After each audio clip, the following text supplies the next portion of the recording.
So, you're an Athenian philosopher. Your school sits in the temple of Apollo, the sun god, whose virtues you interpret as pertaining to truth, reason, clarity, sobriety, logic, and so you write endless words on the subject of empiricism. You dedicate your life to dragging that knowledge which dwells in the shadows into the light. Until one day you find yourself spellbound at the theater. You're watching a tragic play, not just any tragic play, a tragedy that exemplifies everything that drama ought to be. Your teacher believed in the forms, a nebulous idea about the way things work at their core, the ethereal pillars of reality of which we can only see the shadows. As far as you're concerned, that's a bunch of pious nonsense. And yet, here you sit, so magnetically transfixed by this play that you begin questioning your fundamental relationship to reality. If there are no perfect forms out there, how is it that this piece of art seems to strike some kind of truth beyond the knowledge a human could ever hope to understand? For a moment, you feel the unease of a solar eclipse. So, you go home and try to make sense of it. You pick up your pen and attempt to do the impossible. You're going to prove that stories, fundamentally a bunch of lies, are actually the conveyance of truth. Your name is Aristotle, and you're writing Poetics, the oldest surviving treatise on theater. And the play that changed your life is Oedipus Rex. There once lived a man named Oedipus Rex. You may have heard about his odd complex. His name appears in Freud's index cause he loved his mother. Known primarily nowadays as the Motherfucker play. When he found what he had done, he tore his eyes out one by one. A tragic end to a loyal son who loved his mother. Yup, that's the play whose narrative Aristotle believed was the quintessence of the human experience, and Sigmund Freud seemed to think so too. So, Aristotle is a shivering mess, curled up in a corner under a pillow fort he created to feel safe as the mind-bending reality that I don't know everything started to sink in. And here's what he comes up with. He identifies two sections of stories that work together to create a unified impression in the theater. A complication and an unraveling, or denouement, if you're particularly insecure about the relevance of your English degree in the modern employment hellscape that we call life. Between the two, there is a peripeteia, or reversal of fortune. As in the case of Oedipus Rex, this peripeteia causes a self-revelation about one's own hubris. The act of hubris invites nemesis, retribution for hubris. Oedipus realizes that in fleeing his destiny, he ran straight into it. He can only heal Thebes of the plague by leaving the throne and wandering the wilderness. That's not to say he understands destiny, but he's come to understand that he is subject to the irrepressible whims of destiny. Essentially, in my mind, Aristotle determines that good drama is a delicate tango between the known and the unknown. If too little is known, we can't feel catharsis along with the characters. If too much is known, the untruths of the fictional world weigh down the character with meaningless slop. Jace's last words to Mel are difficult to swallow. You will never be a passenger. Yes, Mel is a very active agent in her own life. She's by far the smartest person in her environment, and part of her genius is her ability to understand and manipulate people, both as individuals and in groups. But it's hard to argue that Mel isn't an object of fate for much of Season 2. I feel that there are so many facts surrounding Mel that truth effectively gets lost. Even if you were just interested in more Mel content, which I absolutely am, there's an entire show's worth of story involving Mel's involvement with the Black Rose that you could easily mine for a solo spin-off. And I'm not saying this as a League of Legends player. I'm not one. I'm saying this as someone who really wanted to follow Mel's arc, but couldn't tie all these loose threads of story together while processing a million other stories. Mel's Season 2 journey is one long string of facts that convey little truth, which is strange because in Season 1 she was the best character because she seemed to emulate the real world with such truth. If we consider all of Season 1 to be a complication and the second to be an unraveling, Mel is the one winding the cord throughout the first season. She introduces herself as a climber, the richest person in Piltover, yet the poorest Medarda. If Arcane is indeed a story about hubris, Mel is the one inviting Nemesis. Her first substantial act in the show is goading Jace into revealing what his studies were really about. Do you have anything to show for your work besides an explosion? No. It came to nothing. So you're saying your study was meaningless? It was revolutionary. Revolutionary how? All I see is a boy meddling with things he doesn't understand.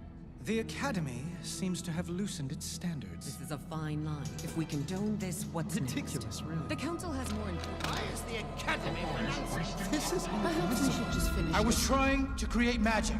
Arcane talents are something you're born with. They can't be fabricated. Actually, I believe it is possible. Has anyone even tried it before? Jace was willing to keep his mouth shut, but Mel wants to know how to put Piltover on the map. She pulls the information out into the open and then waits for her moment to strike. Mel spends much of Season 1 walking a thin line between desperately wanting her family back while sticking to her principles, being the fox, not the wolf. She wants to make Piltover a glowing metropolis her family can approve of, but she also needs to prevent every conflict from escalating to violence. Both of these motivations contribute to her main goal, to make Piltover strong. But how do you make a city built on such a fundamentally weak structure work? Half of the city is essentially subordinate to the other. How do you keep them there? Do you placate them? Liberate them? Or do you build a really, really big bomb to scare the shit out of them? This is her struggle to deal with, and she's floundering. Her mother showing up, quickly getting her claws into Jace and ramping up the potential for Hextech weaponry doesn't just threaten her turf, it threatens her non-violent way of doing statecraft. And she realizes that she made a misstep. Wait, what are you suggesting? We should prepare our own countermeasures. You want us to build weapons? Absolutely not. That is not why we invented Hextech. We would shatter any attempt at peace. Heimerdinger would never go for this. Heimerdinger's inaction is what brought us here. You said so yourself. The decision is yours. Yes, Jace is a good investment, but he's also a volatile element. He has this ever-present sense of urgency for whatever problem is happening right now, and if she can't control every force in his life, she can't control him. I've had word from our friends overseas. This threat from the Undercity is drawing attention. Piltover looks vulnerable. It's too soon. Jace isn't ready. In the years between Season 1's first and second act, it seems as if Mel has become the main political fixture in Jace's life. He's her project, and her key to putting Piltover on the map, and she loses control of him. This is what eventually leads to Jinx getting the Hex Gem, hence the peripeteia of the Season 1 finale. In a show about politics, Mel was the only one with any kind of political savvy. But she's not a shark with an indiscriminate lust for power. She has compelling reasons for everything she does. Season 1 Mel is complicated, profound, fascinating, flawed but well-meaning. In Season 2, she's put in an ethereal box. For, a while. Mel doesn't appear in 4 of the 9 episodes in Season 2, and her limited time on screen doesn't help with the ludicrous amount of information we're given about her. Most of Mel's season feels like an attempt to explain mysteries that I didn't know were mysteries, and this happens at the expense of getting to see Mel be Mel. I didn't need to know that Ambessa had a feud going on with a secret society of mages. I don't even understand what this society is yet. I was totally fine believing that she wanted Hextech because she's a freaking warlord who needs weapons. That would have been a perfectly good source of conflict. She wants her daughter back, but she doesn't know how to deal with the feelings that come with that. So she keeps committing these horrible acts that her daughter has no choice but to oppose. I didn't need to know that Mel's parentage was a mystery.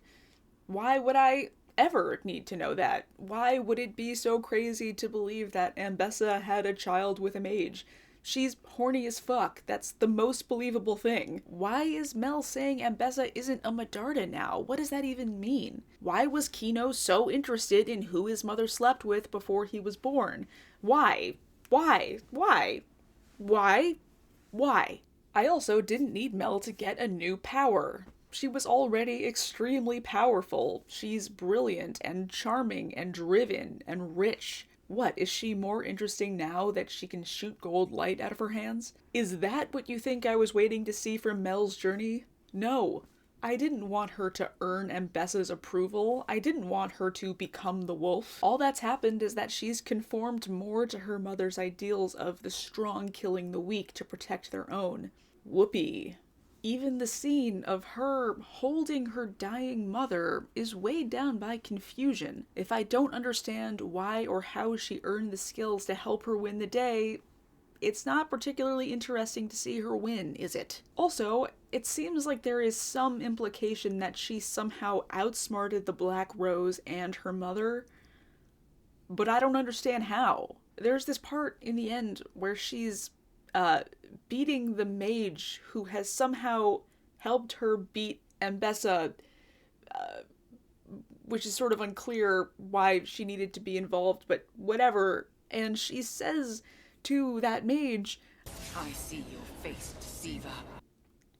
And I just thought, I wish I could too. I wish I understood who this person was. Why are we doing this? Why does this other element need to be here? Ambessa and Mel, that's the magic.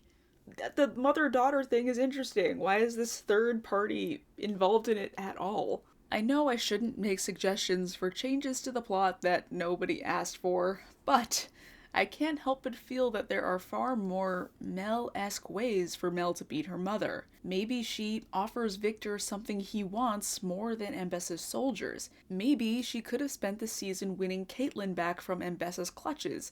Then she could have had the entire police force of Piltover to protect Victor's commune, and he wouldn't have started assimilating people without consent. I'm still fucking angry about that. In the end, Mel's role in these conflicts would have been interpersonal, not this frankly exhausting battle between sides teeming with characters we haven't gotten a chance to even know yet. However, if I were to take a step back, I could see that there is a kind of sense to some of this.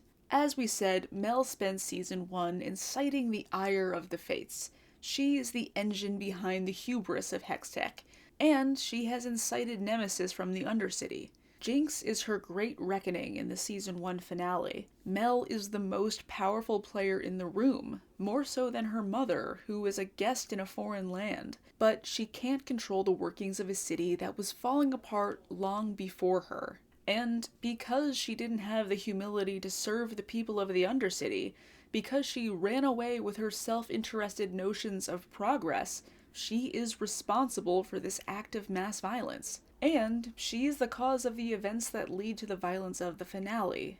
This event causes Jace to put Victor in the Hex Core. It causes Caitlin to become susceptible to Ambessa. It sends waves of revolutionary sentiments throughout the underground. First, through Jinx herself, and second, through Silco's old network who are still pissed off at Jace for being a terrible councilman. And whose fault is that, by the way? Oh yeah, it's Mel's, right? Aristotle explained the utility of a good tragedy as causing catharsis. Catharsis is a cleansing of the soul. Once the hubris of the tragic figure is corrected, once they've realized their humble position in the world, they're reborn, reset to a state of average humanity. Armed with the truth of their insignificance in the face of gods, a tragic hero's virtues can now be set toward the end of correcting their mistakes, rather than using their virtues to continue to cause harm.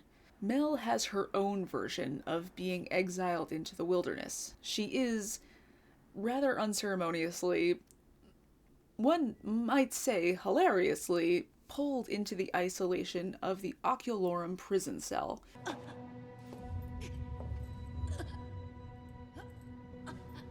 Alora, what's wrong?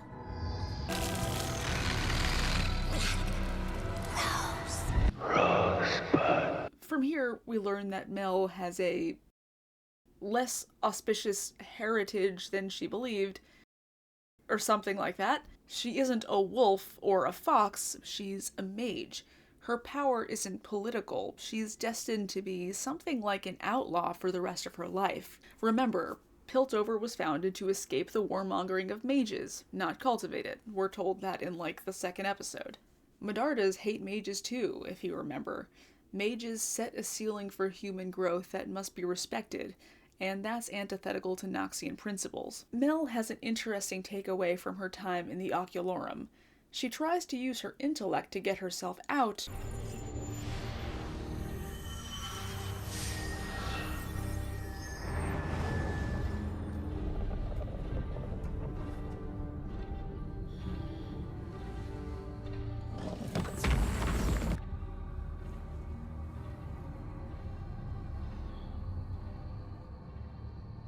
You aren't my brother.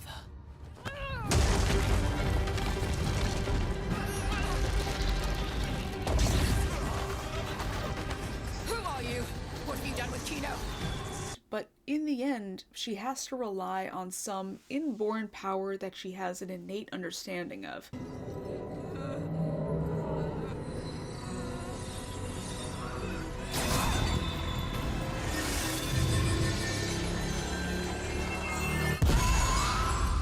Who she is under her own power isn't particularly useful, but her blood, her genetic legacy, is what governs her. In her last heart-to-heart with Jace, she tells him that she wasn't an agent in her own story after all. The Arcane moved through her.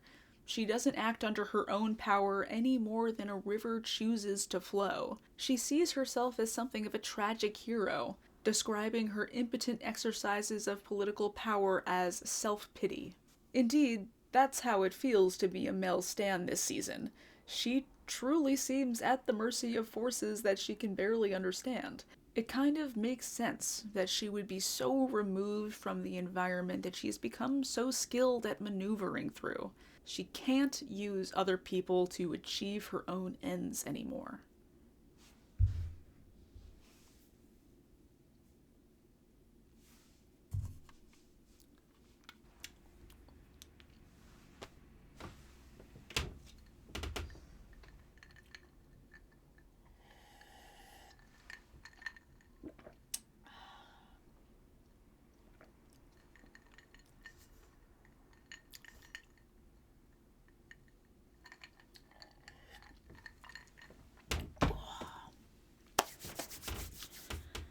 About that, yeah, so except that her power as an empath is described as being a conduit and a mirror, with the ability to sense others' inner selves and bend their magic. Weirdly, this is the part of Mel's Season 2 arc that really got stuck in my craw.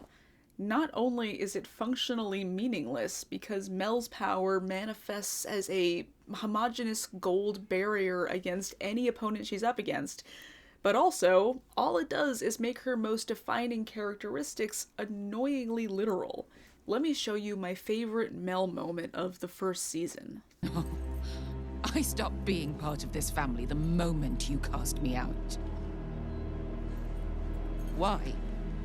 Why did you do it? Because you weakened me.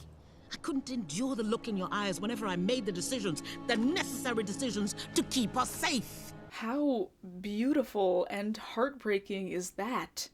Ambessa's love for Mel isn't a constitutional need to preserve legacy. She's physiologically and emotionally and tangibly affected by her daughter.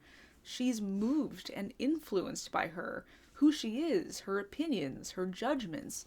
Mel's eyes have the power to shake Ambessa's resolve. But Mel still can't change her mother. Ambessa will fight against her daughter's beliefs until the end, because these two people fundamentally believe in different things. And yet, they love each other. They can't stay away from each other. Mel still wants her family. She wants her mother to love her. Ambessa loves Mel so much, she's poetic about it. I carried him in my belly, nursed him from my bosom. He was all the sweetness in my heart. For that, they took him. carved into me a wound that will never close. You should have come to me.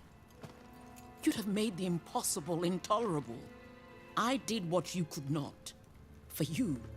Am I meant to believe in retrospect that Mel's ability to weaken her mother is due to some innate magical ability? Mel's catharsis, the cleansing of her hubris, is a revelation that strips away her unique attributes, while failing to hold her accountable for the actual consequences of her hubris. Mel learns very little from Jinx's attack on the Council. In fact, she tells Jace in the first episode of Season 2 that there is no grand reason why Jace wasn't hurt while Victor was gravely injured. She's unaware of the fact that she was an agent in all this. Jace's half-hearted attempt to hold her... Motorcycle. Jace's half-hearted attempt to hold her accountable for failing to save the whole council falls flat. Because, yeah, how can she take accountability for a thing she didn't understand she was doing? Good thing bad guy Victor breaks up the conversation, because Jace doesn't have the brain capacity to explain to Mel the ways in which her actions really did have detrimental effects on others. Catharsis needs revelation. And while I think I see where Mel's story was supposed to be one of a tragic hero who needs to be reborn into a more humble life, Mel's revelation feels like the unearthing of facts, rather than the pursuit of truth. I promise there's glitter on this side as well as this side, okay? I'm not a hack who only has 4 pieces of glitter. I have at least 8 pieces. The annoying thing about poetics is that while everyone touts Aristotle's ideas about drama as the be-all and end-all of good storytelling, we remember Oedipus for fucking his mother. Yes, complication, unraveling, denouement, peripetia, tragedy, catharsis. It's all good stuff. But in the end, a character whose actions are governed by the gods doesn't actually teach us much about the truth. The truth, uncovered by Oedipus the King, is that the gods' will cannot be subverted, which doesn't viscerally feel truthful in the 21st century when many of us don't believe that deities are quite that intimately involved in our day-to-day lives. Do we see ourselves in Oedipus? I'm sure his circumstances are relatable. We all feel small and insignificant and subject to the whims of fate sometimes. Sometimes we feel like our virtues work against us, or that we've directed the course of our own lives poorly. But is that all there is to Oedipus? Is exile into the wilderness really the only truthful ending for him? When I watch Mel learn about her own birth and everything about her suddenly changes, I don't feel like I've seen a truth that only Mel can teach me. There's so much about her that's just been dragged into the light of the sun that I just don't know what parts can really be classified as Mel.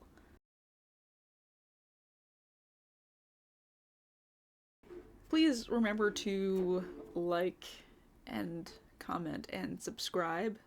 I'm flirting with the idea of starting to say that again at the end of videos. I stopped doing it because I thought it was obnoxious. Also just realizing that I'm hearing shoveling outside. So that may have been ruining the video the whole time. That's so funny. Yes, please do like, comment, and subscribe. Fuck. It's been my goal, over the past couple of months that I'd really love to get to 500 subscribers by the end of 2024. It's an arbitrary number that I've decided would be kind of nifty. Happy winter stuff. Bye. This video is brought to you by me. You're welcome. I think about stories a lot. Almost constantly. I'm not sure where I am right now. Point is, if you're writing a story and you need some help, you can hire me. I consult on screenplays, write serialized fiction, and yes, I write scripts for YouTube professionally. That's right, you're looking at a pro. Don't check my sub count. You can go to my website to check out my portfolio, read my reviews, look at my prices, and reach out for a chat about how I can help with your project.